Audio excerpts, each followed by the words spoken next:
Multiple floor standing units can be cascaded together to supply large demands of hot water.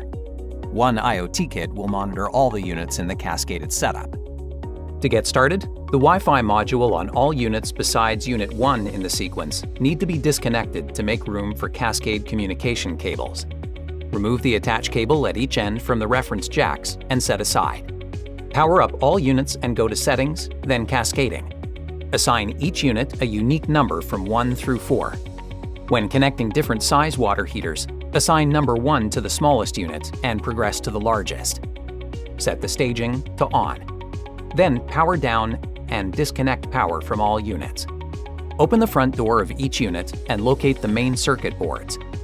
Connect the communication cable from the open jack on the last circuit board in your first unit. Then funnel it through the metal enclosure all the way to the back of the unit and pull it out of one of the low voltage ports.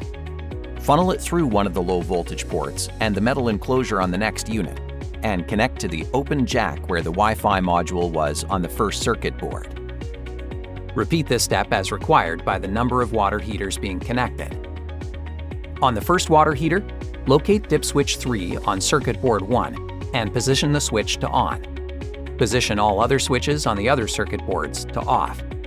On any water heater unit between the first and last, position all dip switch 3 switches to Off. On the last unit, position the dip switch 3 in the final circuit board to On.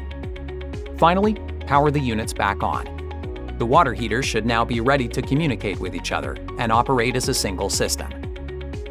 If you change the temperature on one unit, the temperature will change on all other units within 1 minute. For more information, please consult the instructions manual.